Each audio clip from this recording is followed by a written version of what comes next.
એક મૌલિક કૃતિ કથા નૃત્ય, જેમાં દર્શન તત્વસભર કેટલીક કથાઓ સમાવિષ્ટ છે. અહીં એક ભક્ત પોતાના મન સાથે વાતો કરે છે કે આપણે સૌ ભૌતિક દુનિયાની મોહમાયાથી બંધાયેલા છીએ, દૈહિક સુખોથી બંધાયેલા છીએ. પરંતુ જ્યારે આ દેહ અંતિમ યાત્રાએ સ્મશાન ગૃહે પહોંચે છે ત્યારે કશું જ સાથે નથી જતું.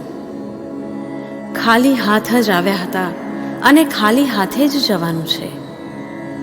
એકલા જ આવ્યા હતા અને એકલા જ જવાનું છે.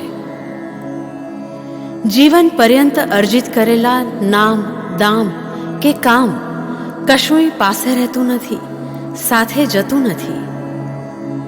મૃત્યુ પશ્ચાત તો પત્ની પણ માત્ર દરવાજા સુધી જ સાથ આપે છે અને ડાઘુઓ પણ માત્ર સ્મશાન સુધી જ સાથ દે છે.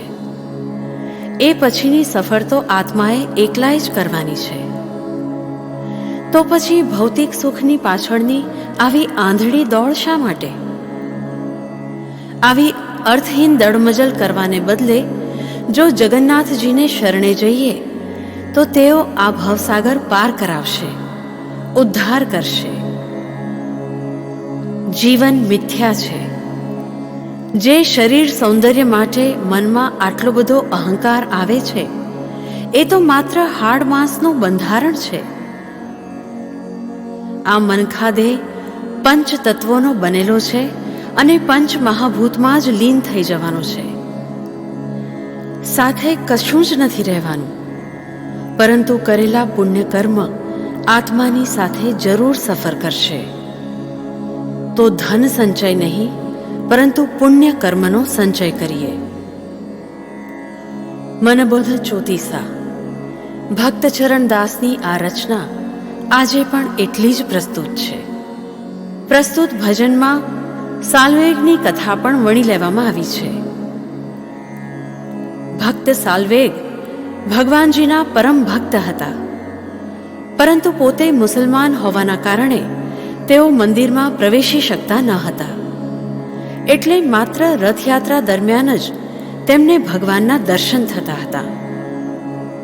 એકવાર તેઓ વૃંદાવન ગયા હતા અને કોઈ વિઘ્નના કારણે તેઓ રથયાત્રાના સમયે પરત આવી શક્યા નહીં.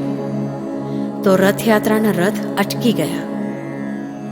ભક્ત સાલ્વેગને દર્શન આપ્યા પછી જ રથયાત્રા આગળ વધી હતી એવી વાયકા છે. અન્ય એક કથા એવી છે કે એકવાર એક કાગડાએ સર્પને પકડ્યો. ચાંચમાં સાપને લઈને ઉડતો ઉડતો એ કાગ પુરી મંદિરના રોહિણી કુંડમાં આવીને પડ્યો. આ રોહિણી કુંડ એટલો પવિત્ર છે કે ભગવાનને એ કુંડમાંથી પાણી લઈને સ્નાન કરાવવામાં આવે છે. આવા પાવન કુંડમાં કાગ જેવો સામાન્ય પક્ષી પડતા જ એને ચતુર્ભુજનું સ્વરૂપ મળ્યું અને વૈકુંઠ પ્રાપ્ત થયું. આ કથાને પણ અહીં દર્શાવાઈ છે. ભગવાન રામને પણ જગન્નાથજીનો અવતાર જ માનવામાં આવે છે, જેમણે રાવણને હરાવીને વિભીષણની રક્ષા કરી. બાલીને મારીને સુગ્રીવ સાથે મિત્રતા કરી તેને રાજ્ય સોંપ્યું. હાથીને બચાવવા મગરનો લોપ કર્યો. આ બધી ઘટનાઓ પણ અહીં સમાવિષ્ટ છે. તદુપરાંત પ્રસ્તુત કૃતિમાં પ્રાર્થનાનું મહત્વ પણ વર્ણવાયું છે. પ્રાર્થના માણસમાં આત્મવિશ્વાસ જગાવે છે, સકારાત્મક સ્પંદનો જગાવે છે, ચંચળ મનને શાંત કરે છે. પ્રાર્થના થકી મનને મિત્ર બનાવતા રહીએ, સાચા મનથી પ્રાર્થના કરતા રહીએ અને ઈશ્વર સાથેના અતૂટ અનુસંધાનને સતત અનુભવતા રહીએ. હરિનામનું રટણ કરતા રહીએ અને જગબંધુને શરણે જઈએ. જીવન એ રંગસાગર છે. જીવન અઢળક રંગોથી ભરેલું છે. દરેક ડગલે અવનવા રંગો પ્રગટ થતા રહે છે. પરંતુ રંગોના મેઘધનુષ્ય પણ સાવ અર્થહીન થઈ જશે જો એનું ઈશ્વર સાથે તાદાત્મ્ય નહીં હોય તો. રંગોમાં સાચો કે સારો રંગ માત્ર એ જ છે જે ઈશ્વરને સમર્પિત છે. કેહી રહી નાહી રહી બે નાહીટી, ભબરંગ ભૂમિ તળે સર્વે નિજ નિજ અભિનય સારી, બાહુડી બે કાળ બળે.